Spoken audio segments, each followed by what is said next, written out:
다 함께 찬송 621장 부르시면서 사순절 둘째 주일 예배를 하나님 앞에 드리겠습니다.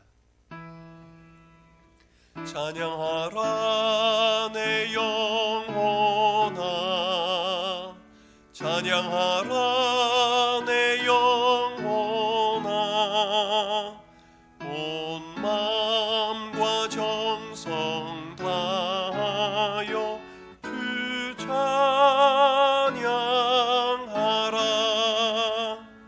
경배하라 내 영혼아, 경배하라 내 영혼아,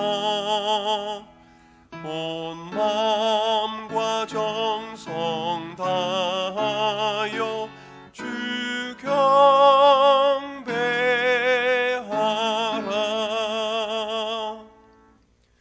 하나님이여, 주는 나의 하나님이시라.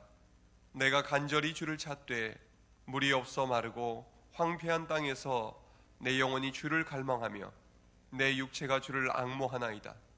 내가 주의 권능과 영광을 보기 위하여 이와 같이 성소에서 주를 바라보았나이다. 주의 인자심이 생명보다 나으므로 내 입술이 주를 찬양할 것이라. 하나님은 영이시니 예배하는 자가 영과 진리로 예배할지니라. 아멘.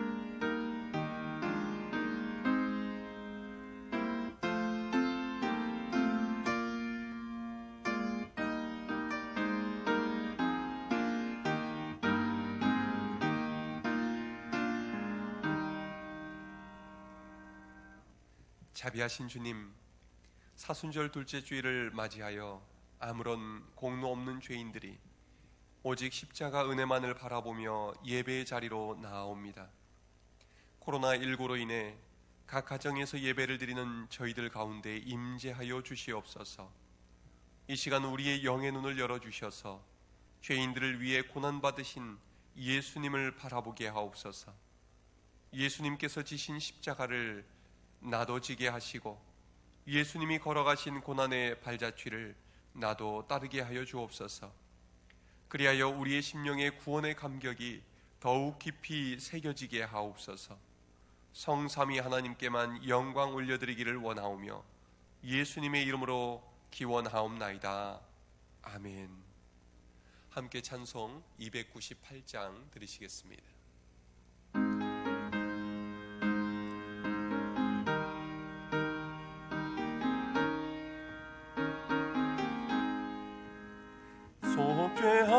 속죄하신 구세주를 내가 찬송하리라. 내게 자유 주시려고 주가 고난 당했네. 그 신사랑 찬양하리. 나의 죄 사하려고 십자가에 죽임 당한 나의 주 찬양하리. 내가 구원 받은 증거 기뻐 전파하리라. 내 죄 모두 담당하신 주의 사랑 크셔라. 크신 사랑 찬양하리.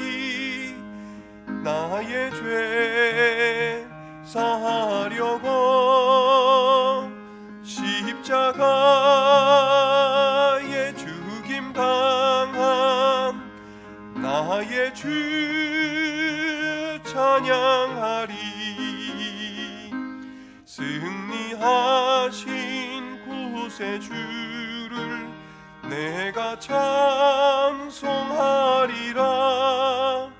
죄와 죽음 지옥 권세 주가 모두 이겼네. 그 신사랑 찬양하리. 나의 죄 사하려고 십자가에 죽임 당한 나의 주 찬양하리. 고마우신 구세주를 내가 찬송하리라. 죽음에서 생명으로 나를 인도하셨네. 그 신사랑 찬양하리. 나의 죄 사하려고 십자가에 죽임 당한 나의 주 찬양하리. 이 시간 지난 한 주간의 우리의 삶을 돌아보면서 우리의 죄와 허물을 하나님 앞에 깊이 참회하는 기도를 드리겠습니다.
여호와의 말씀이니라.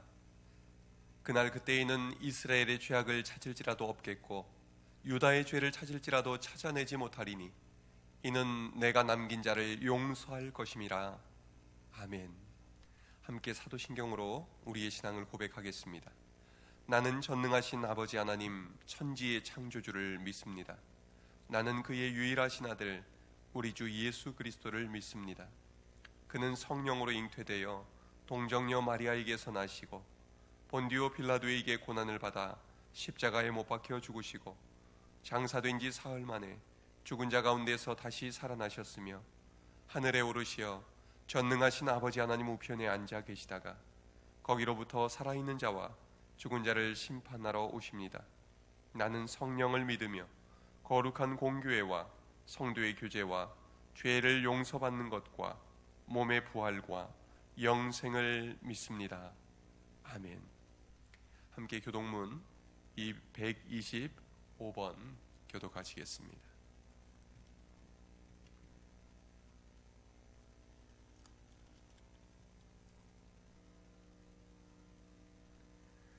하나님이여 사슴이 시냇물을 찾기에 갈급함같이 내 영혼이 하나님 곧 살아계시는 하나님을 갈망하나니 사람들이 종일 내게 하는 말이 내 하나님이 어디 있느뇨 하오니 내 영혼아 내가 어찌하여 낙심하며 어찌하여 내 속에서 불안해하는가.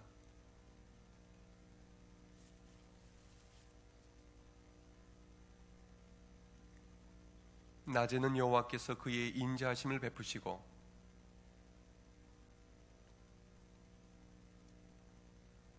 내 반석이신 하나님께 말하기를 어찌하여 나를 잊으셨나이까.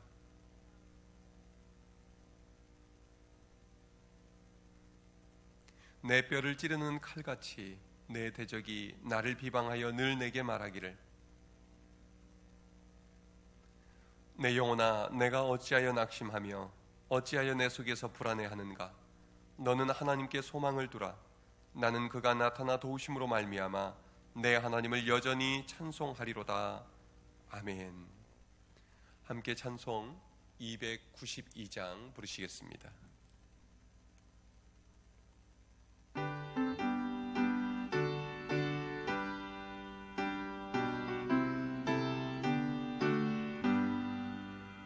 주 없이 살 수 없네 죄인의 구주여. 그 귀한 보배 피로 날 구속하소서. 구주의 사랑으로 흘리신 보혈이 내 소망 나의 위로 내 영광 됩니다.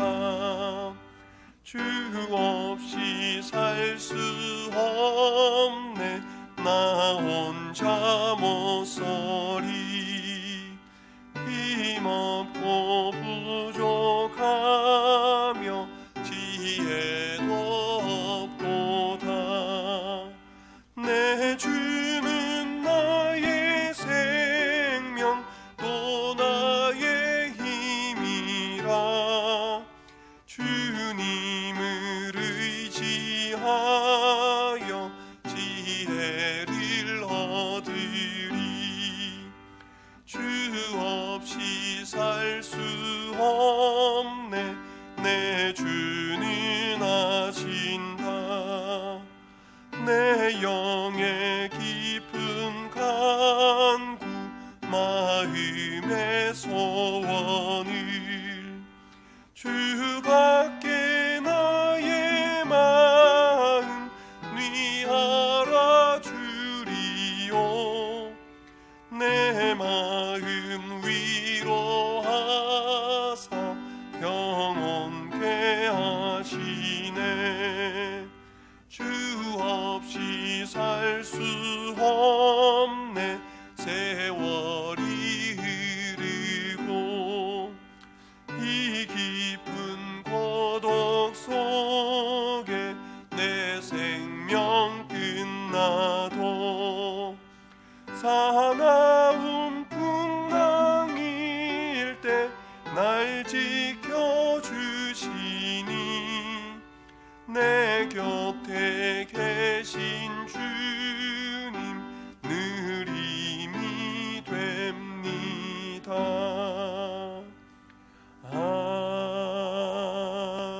아멘.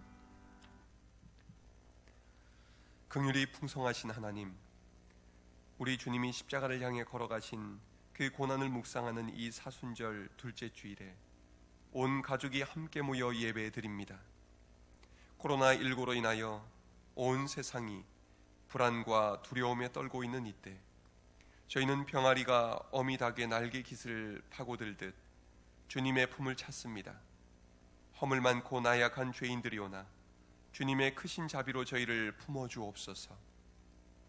하나님께서는 창조 질서를 보존하고 자연을 잘 관리하라고 말씀하셨지만 무분별한 개발과 자원을 남용하여 생태계를 파괴하였습니다. 우리의 탐욕으로 파괴한 자연이 우리에게 재앙이 되어 돌아오고 있습니다. 주님은 죄를 사유하시며 인애를 기뻐하심으로 진노를 오래 품지 아니하신다 하셨사오니 저희의 죄를 사해 주시고 코로나19의 재앙을 거두어 주옵소서. 의의 길로 우리를 인도해 주시는 하나님, 코로나19로 인하여 고통당하는 이들의 눈물을 기억하여 주시고 회복의 날이 속히 오게 하여 주옵소서. 특별히 대구 경북 지역을 긍휼히 여겨주시고 이 나라 이 민족을 긍휼히 여겨주셔서 하나님의 전능하신 치유의 역사로 코로나 바이러스가 이 땅에서 속히 사라지게 하여 주옵소서. 또한 이 나라가 정의가 물같이 공의가 강같이 흐르는 나라가 되게 하옵소서. 한국교회가 각각 가정에 흩어져 예배하는 이때에 그동안 우리가 드려온 예배를 겸허히 돌아보게 하시고 영과 진리로 드리는 진정한 예배가 교회마다 회복되게 하옵소서. 또한 우리가 모이기에 힘쓰는 교회가 될 뿐 아니라 삶의 현장에 흩어져서도 삶으로 예배하고 전도하는 교회가 되게 하옵소서. 이 기회를 통해 각 가정마다 가정 예배가 회복되게 하옵소서. 그리하여 이 기회를 통해 한국교회가 영적으로 깨어나게 하시고 영적인 부흥의 역사가 교회마다 일어나게 하옵소서.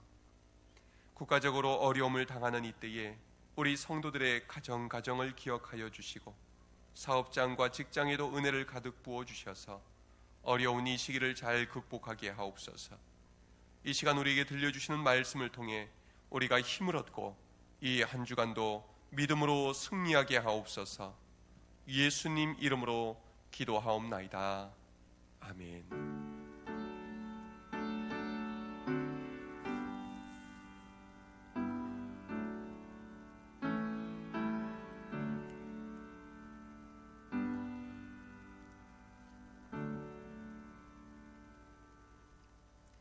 이 시간 우리에게 주시는 하나님의 말씀은 창세기 12장 1절부터 4절까지의 말씀입니다. 구약 성경 14쪽입니다.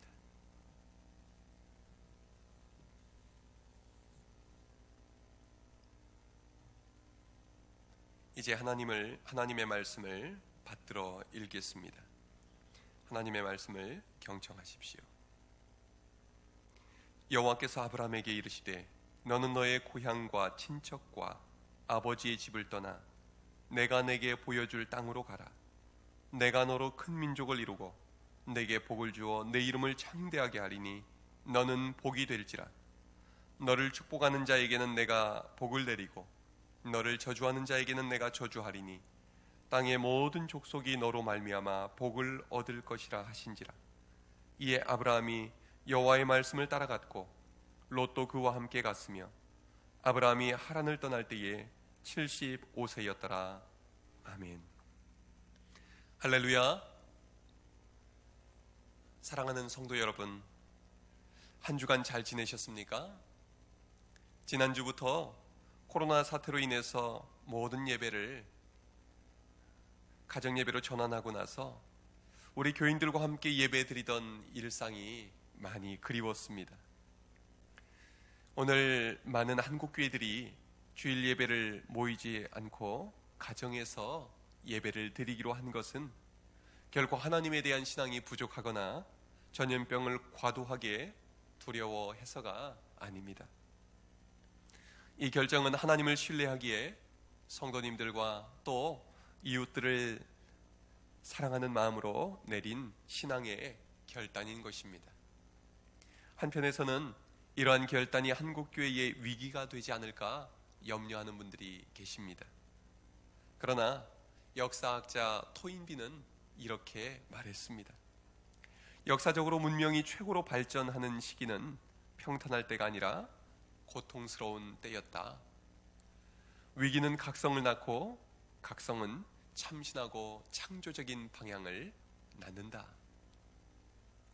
위기는 곧 기회가 됩니다. 지금의 코로나 사태는 한국교회가 하나님 앞에서 각성하고 스스로 돌아보는 계기가 되고 있습니다. 하나님께서 한국교회를 다시 일깨우셔서 일으켜 세우실 줄로 믿습니다. 우리는 오늘 영적으로 갈급한 상황에서 하나님께서 아브라함에게 주신 약속의 말씀을 살펴보고자 합니다. 오늘 본문인 창세기 12장 1절에서 4절 말씀은 앞에 나오는 창세기 1장부터 11장의 전 역사와 그리고 뒤에 이어지는 족장사를 이어주는 역할을 합니다. 그뿐 아니라 오늘 본문은 구약과 신약 전체를 꿰어주는 아주 중요한 말씀입니다. 이 말씀을 잘 이해하면 창조부터 종말에 이르기까지 성경 전체를 이해하는 데 큰 도움이 될 것입니다. 오늘 본문의 내용을 제대로 이해하기 위해서는 앞부분에 나오는 1장부터 11장의 내용을 먼저 이해해야 합니다. 창세기 1장부터 11장에는 인간의 범죄와 하나님의 심판 그리고 하나님의 구원 이야기가 총 4번 반복이 됩니다. 아담과 하와 이야기, 가인과 아벨 이야기, 그리고 노아와 홍수 이야기, 그리고 바벨탑 이야기가 나옵니다. 태초에 하나님이 말씀으로 천지를 창조하셨습니다. 하나님은 하나님의 형상을 따라 사람을 지으시고 하나님 나라의 원형인 에덴 동산에서 행복하게 살게 해주셨습니다. 아담과 하와는 하나님의 다스림을 받으며 또한 하나님이 맡겨주신 모든 피조물들을 다스렸습니다. 에덴 동산에서 완벽한 행복, 완전한 사랑을 누리며 산 것입니다. 그러나 사탄이 뱀의 모습으로 나타나 하와를 유혹했습니다. 그의 핵심은 만물의 주인이신 하나님의 말씀을 어기고 스스로 주인이 되어 살라는 것이었습니다.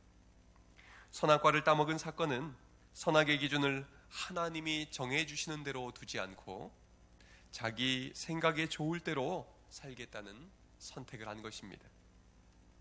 아담과 하와의 범죄 이후로 인간들이 만들어간 역사는 부패와 폭력, 전쟁과 정복과 파괴를 일삼는 역사였습니다. 그 결과 하나님은 노아 시대에 홍수로 인류를 심판하셨습니다. 그리고 말씀에 믿음으로 순종한 노아의 가족들을 통해서 하나님은 새 역사를 시작하셨습니다. 그러나 노아의 후손들은 다시 바벨탑을 쌓아올리면서 하나님을 대적하고자 합니다. 하나님의 다스림을 거부하고 역사의 주인 노릇하고 싶어 했던 것입니다. 하나님은 그들의 언어를 혼잡게 하심으로 온 지면에 흩으셨습니다. 이렇게 해서 인간들이 시도하던 바벨탑 건설은 실패하고 맙니다. 악을 행하고 죄짓기를 반복하는 것, 이것이 인간 역사 속에서 인간들이 행해온 일들입니다. 불신앙과 불순종을 일삼던 인간들에게 남아있는 것은 오직 하나님의 심판뿐이었습니다. 이것이 창세기 1장부터 11장까지의 이야기입니다. 그 바로 뒤에 이어지는 내용이 바로 오늘 본문입니다. 오늘 본문은 한마디로 범죄한 인간 역사에 대한 하나님의 응답이라고 말할 수가 있습니다. 창세기 12장부터 요한계시록 22장까지 성경의 모든 말씀은 오늘 본문에서 약속하신 하나님의 말씀이 어떻게 성취되는가에 관한 내용입니다. 그것은 바로 죄 가운데에서 살던 한 사람을 불러내셔서 그에게 복을 주시고 그를 통해서 세상 모든 민족이 복을 받게 하신 것이었습니다. 이 역사가 아브라함과 다윗의 자손 예수 그리스도로 이어지는 계보 이야기입니다. 하나님은 인류 구원의 출발점으로 한 사람을 선택하셨습니다. 오늘 본문 내용은 그 출발점에서 하나님이 아브라함에게 주신 명령과 약속입니다. 이제 그 이야기를 살펴보겠습니다. 그럼 먼저 하나님은 아브라함에게 어떤 명령을 내리셨습니까? 우리 함께 해보시겠습니다. 떠나가라. 본문 1절을 함께 읽겠습니다. 시작. 여호와께서 아브라함에게 이르시되 너는 너의 고향과 친척과 아버지의 집을 떠나 내가 내게 보여줄 땅으로 가라. 하나님이 선택하신 사람은 아브라함이었습니다. 우리가 익숙하게 알고 있는 아브라함이라는 이름은 후에 하나님께서 바꿔주신 이름입니다. 하나님은 아브라함에게 말씀하셨습니다. 떠나라. 그리고 가라. 어디를 떠나라고 하십니까? 고향과 친척과 아버지의 집을 떠나라고 하십니다. 이 아브라함 당시에는 일가 친척들이 집성촌을 이루고 살았습니다. 그래서 집안 사람들 간에 서로 도와주고 안전을 지켜주면서 안전지대를 만든 것입니다. 그러므로 고향과 친척과 아버지의 집을 떠나라는 하나님의 명령은 안전지대를 떠나라는 명령이었습니다. 아브라함이 처음에 살던 갈대아 우르는 당시에 번화하고 부유했던 도시였습니다. 하나님은 거기로부터 아브라함을 하란으로 불러내셨습니다. 또 하란에서 정착하여 살 수 있게 되었을 즈음에 하나님은 다시 떠나라고 하십니다. 목적지가 어디입니까? 하나님이 지시하실 땅입니다.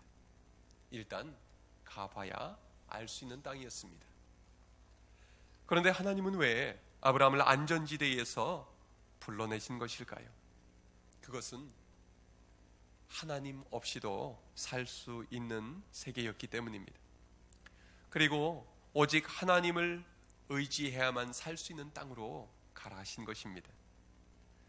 하나님을 의지하고 살기 위해서는 하나님이 없이도 살 수 있는 세계를 반드시 떠나야 합니다. 다성에 젖은 세계, 불신앙의 세계에 그대로 머물면서 하나님이 예비하신 복을 누릴 수는 없는 것입니다.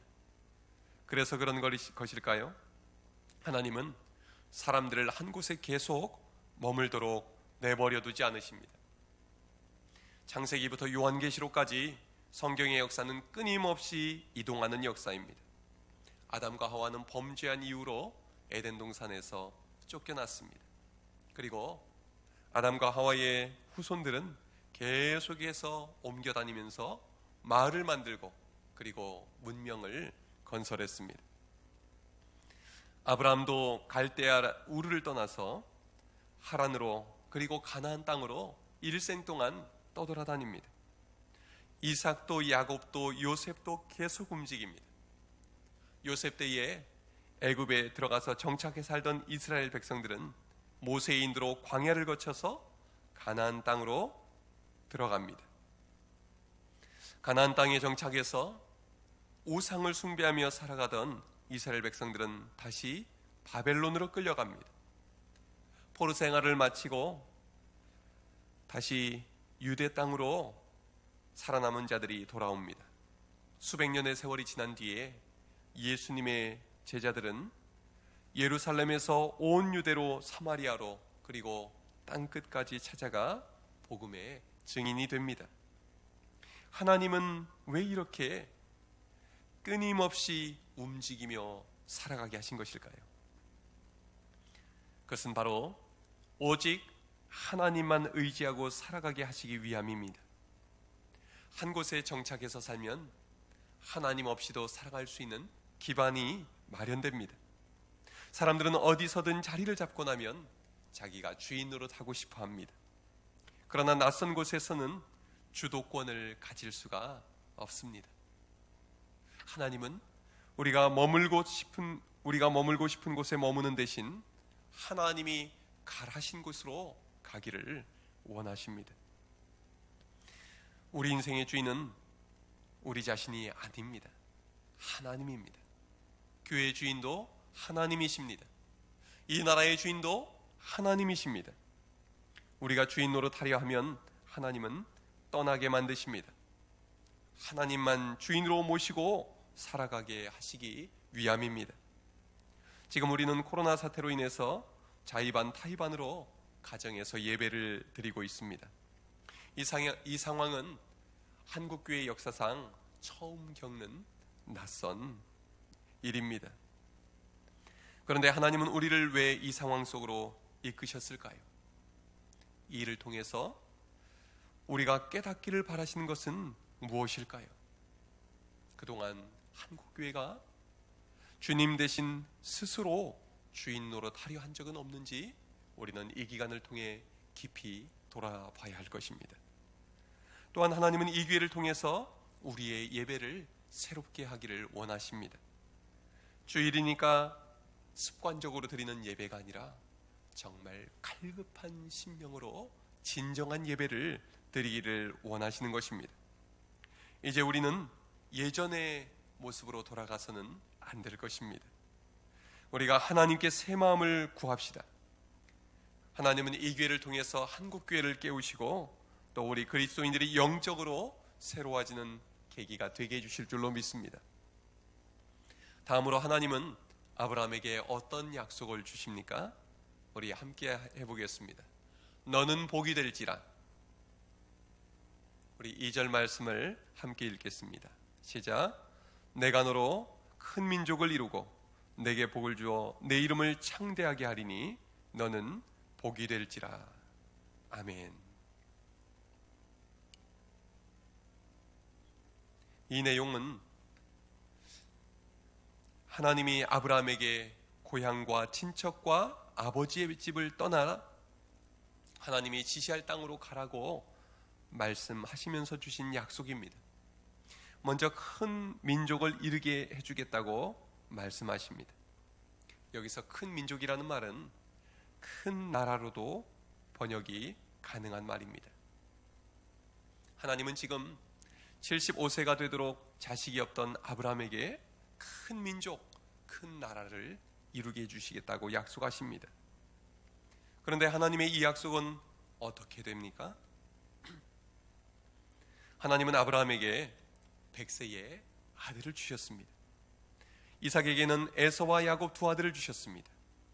야곱에게는 12아들을 주셨습니다. 야곱이 가족을 데리고 애굽에 이주하고 난 이후에 400년 뒤에 이스라엘 민족은 장정만 60만 명이 넘는 큰 민족을 이루게 됩니다. 그리고 가나안 땅에 들어온 이후에 다윗과 솔로몬 시절에 이스라엘은 가장 강력한 국가를 이룹니다. 이스라엘 역사 속에서 일어난 이 모든 일들은 결코 사람의 힘으로 이룬 일들이 아니었습니다. 하나님께서 아브라함에게 약속하신 대로 다 이루신 것입니다. 또한 하나님은 아브라함에게 복을 주시고 그의 이름을 창대케 해주시겠다고 약속하십니다. 정말 하나님은 아브라함에게 물질의 복도 주시고 그의 이름을 위대하게 만들어 주셨습니다. 또한 하나님은 그를 믿음의 조상으로 기억되게 하셨습니다. 구약 시대뿐만 아니라 예수님 시대에도 이스라엘 사람들은 스스로를 아브라함의 자손이라고 자부했습니다. 오늘 예수 그리스도를 믿는 우리들 또한 영적인 아브라함의 후손이라고 고백합니다. 현재 전 세계에서 예수님의 이름 외에 아브라함이라는 이름만큼 많이 불려지는 이름은 없을 것입니다. 하나님은 그의 이름을 가장 복된 이름이 되게 하셨습니다. 또한 하나님은 아브라함에게 너는 복이 될지라 말씀합니다. 그 의미는 하나님께서 아브라함을 복의 원천이 되게 해주시겠다는 의미입니다. 아브라함 자체가 복덩이가 되게 해주시겠다는 말씀입니다. 그리고 아브라함을 하나님께 복받은 사람의 모델이 되게 해주시겠다는 말씀입니다. 이 말씀이 여러분들에게도 그대로 이루어지기를 바랍니다. 이후로 아브라함의 생애에는 우여곡절이 많았지만 하나님은 그가 만난 위기들을 복이 되게 바꿔주셨습니다. 우리는 여기에서 아브라함이 받은 가장 중요한 복이 무엇인지 생각해 볼 필요가 있습니다. 물질의 복일까요? 자손의 복일까요? 이름이 창대케 된 복일까요? 아니면 가나안 땅의 복일까요? 그런 건 모두 하나님께서 아브라함에게 주신 복이 맞습니다. 그러나 가장 중요한 복은 아닙니다. 아브라함이 받은 가장 중요한 복은 말씀의 복입니다.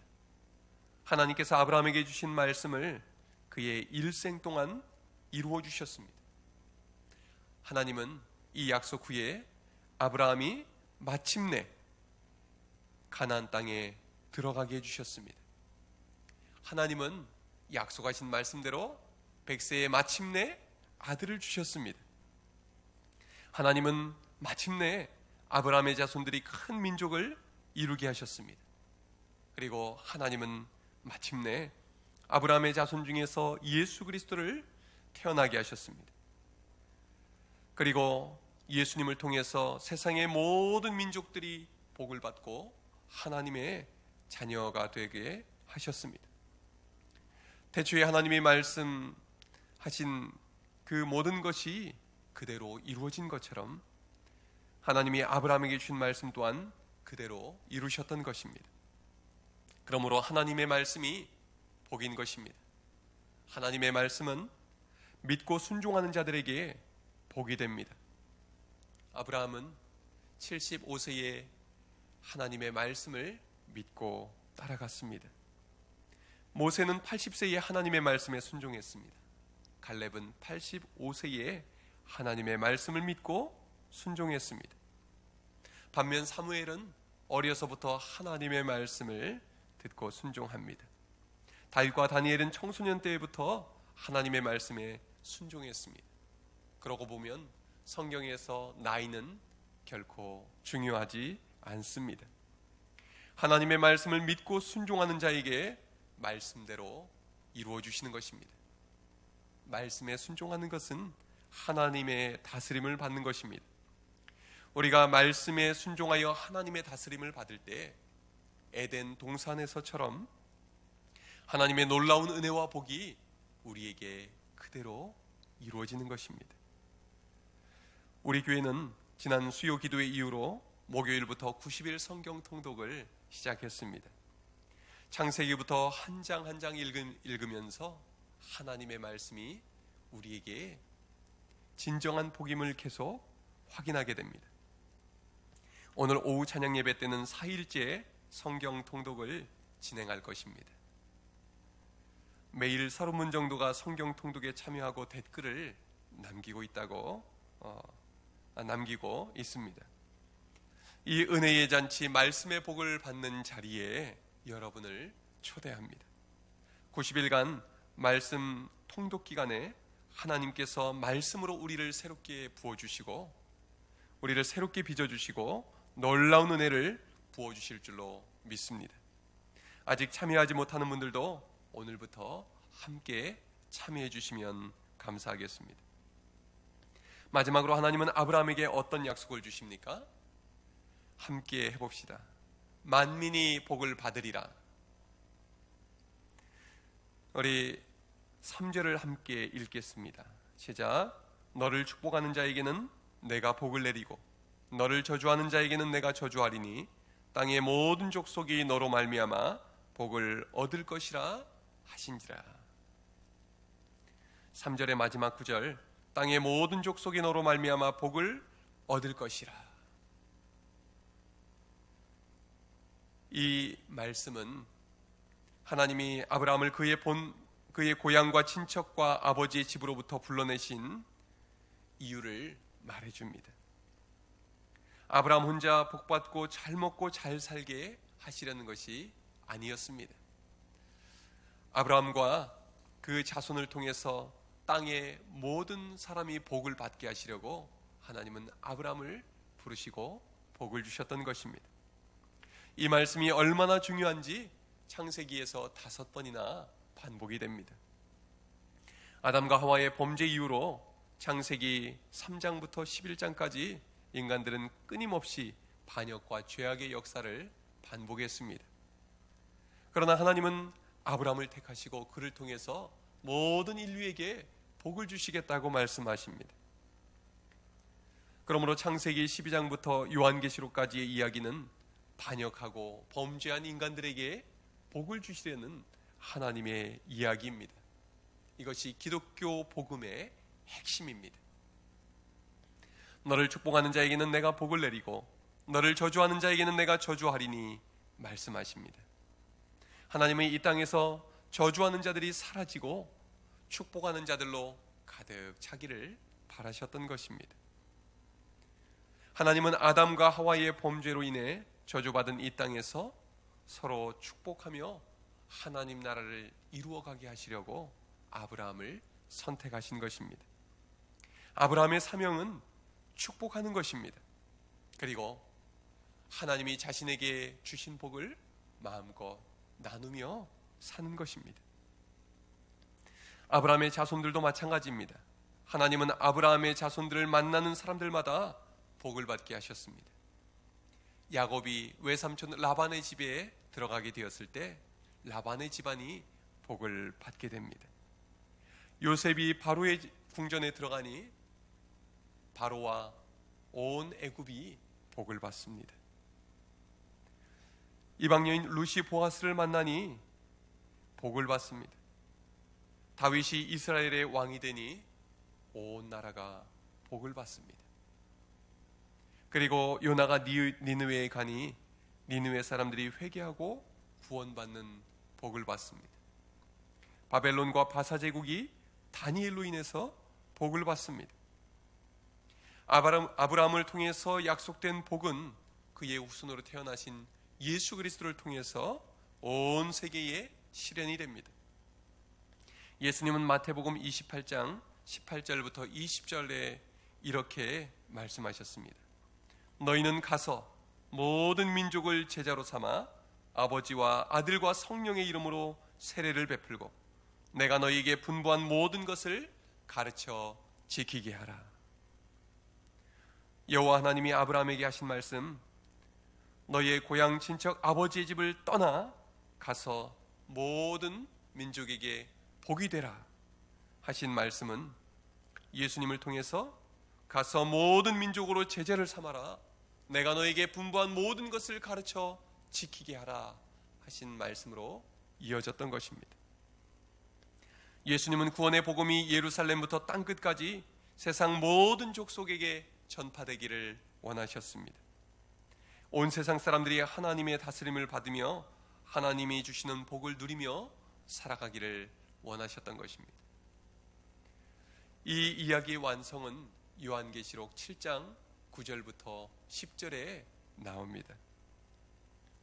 각 나라와 족속과 백성의 방언에서 아무도 능히 셀 수 없는 큰 무리가 나와서 흰옷을 입고 손에 종려가지를 들고 보좌 앞과 어린 양 앞에서 큰 소리로 외칩니다.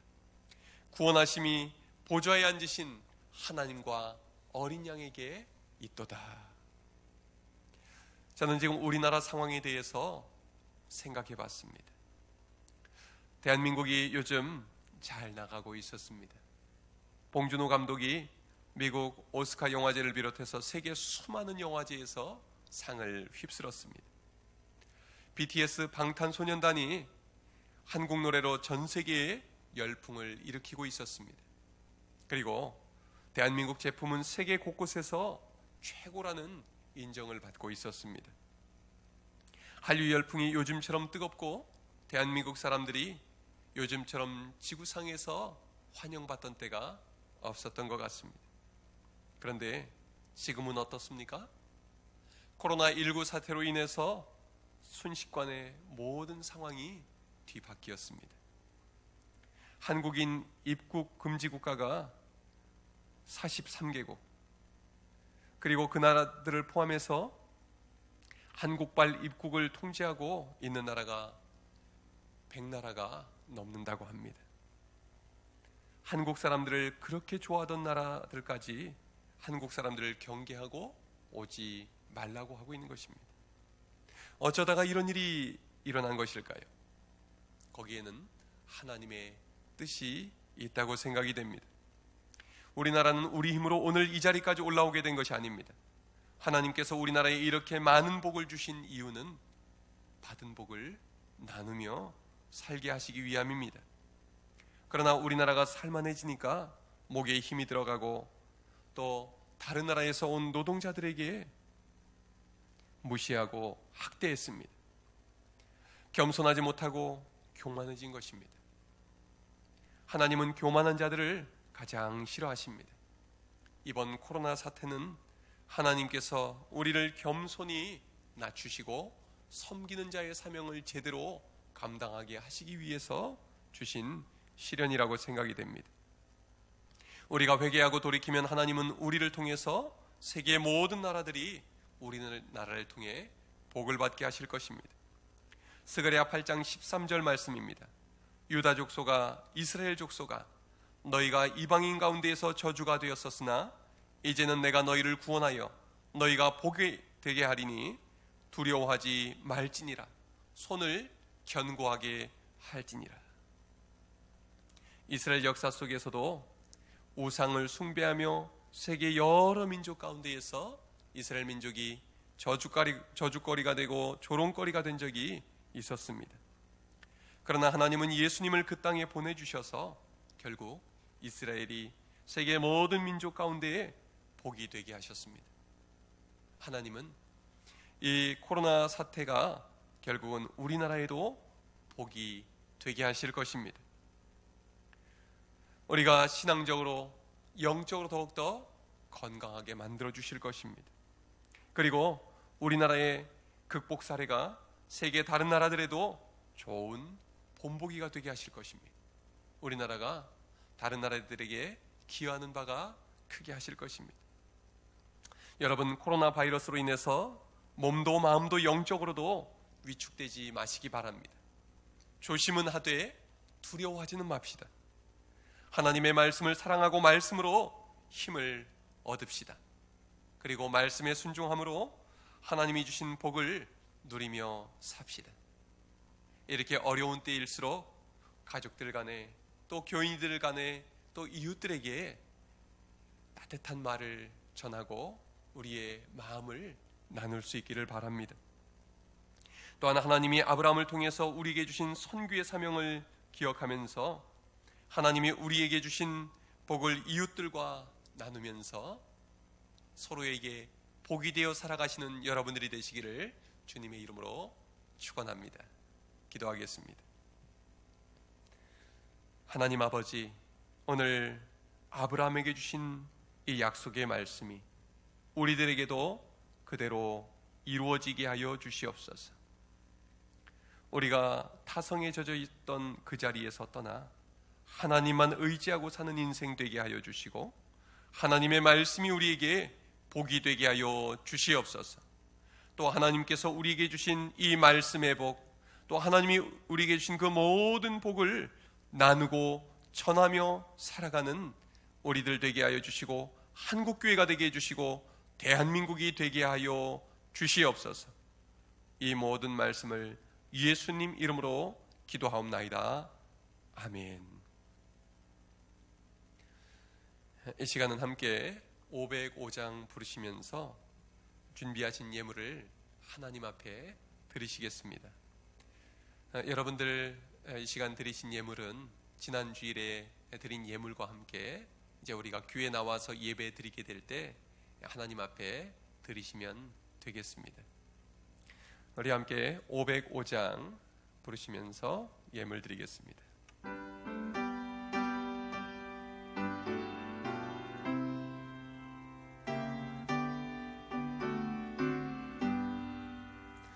온 세상 위하여 나 복음 전하리.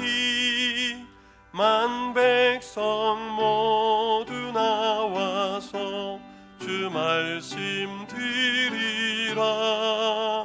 죄 중에 빠져서 헤매는 자들아, 주님의 음성 듣고서 너 구원 받으라.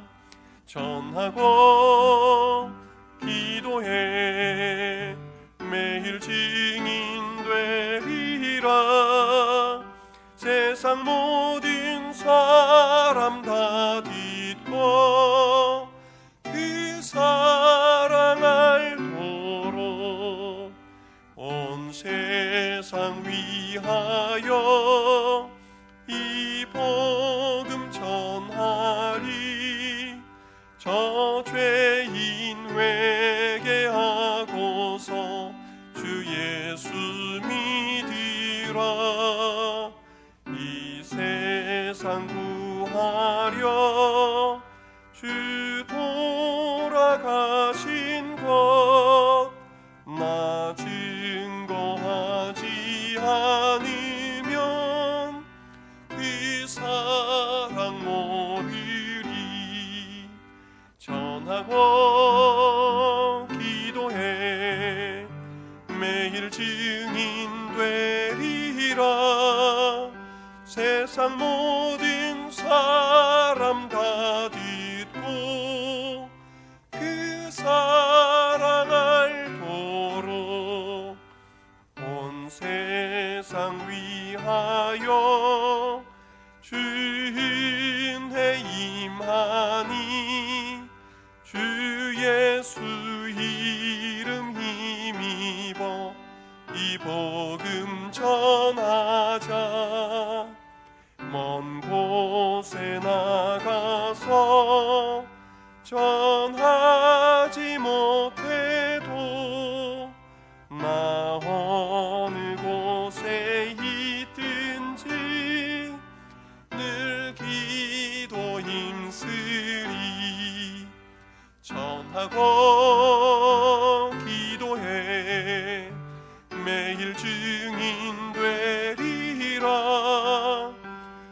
세상 모든 사람 다 듣고 그 사랑 알도록.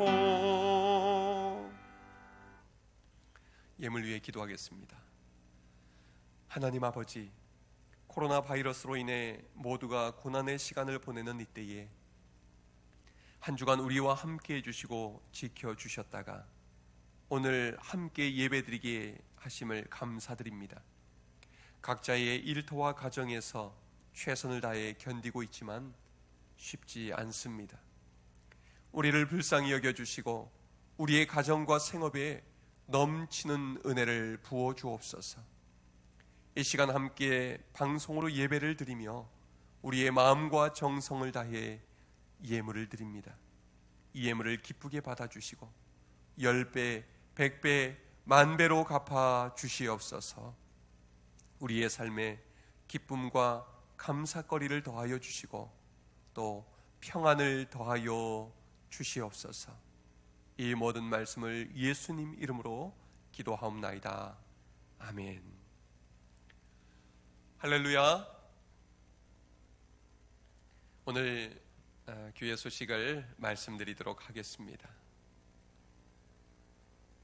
우리가 이 코로나19 바이러스 사태를 맞이해서 또 이 정부의 또 협조 요청과 그리고 총회의 대응 방침을 따라 지난주에 이어서 오늘도 가정 예배로 대신합니다.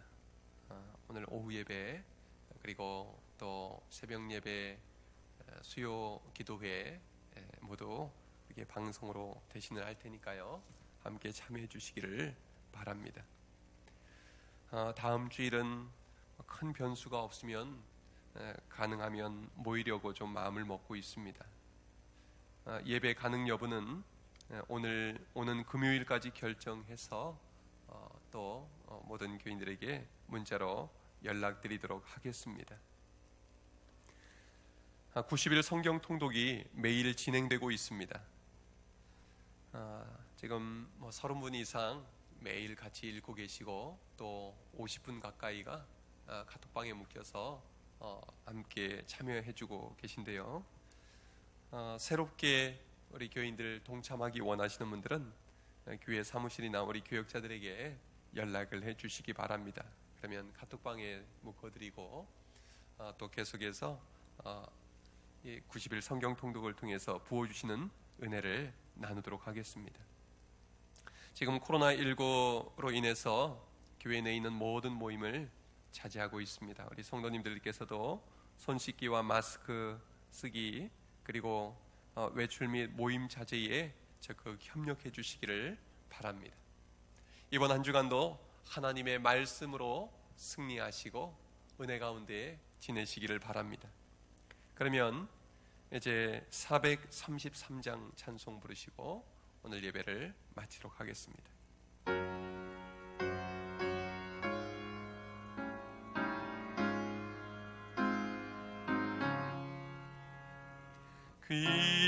귀하신 주여 날 붙드사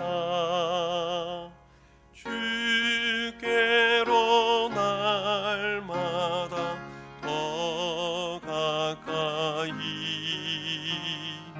저 하늘 나라 나 올라가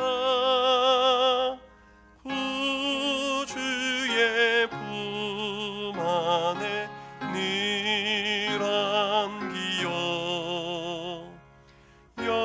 영생의 복 받기 원합니다.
상속한 비허영심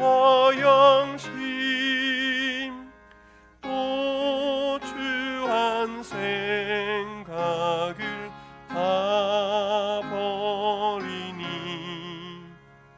정결한 마음 내게 늘 주소서. 이 세상 내가 살 동안에 주께로 날마다 더 가까이 저 배는 전국 나 뒤로 가 한없는 복락을 다 얻도록 풍성한 은혜를 주옵소서. 아멘. 이제는 우리 주 예수 그리스도의 은혜와 하나님 아버지의 사랑과 성령님의 교통하심이 아브라함에게 주신 약속의 말씀을 붙들고 그 말씀에 순종하며 복이 되어 살아가기를 원하는 우리 여수덕 중교의 모든 식구들 위에 이 예배를 드리는 모든 가정과 그 일터와 생업 위에 이 나라와 이 민족 위에 세계 열방 위에 지금부터 영원토록 함께하옵시기를 간절히 축원하옵나이다. 아멘.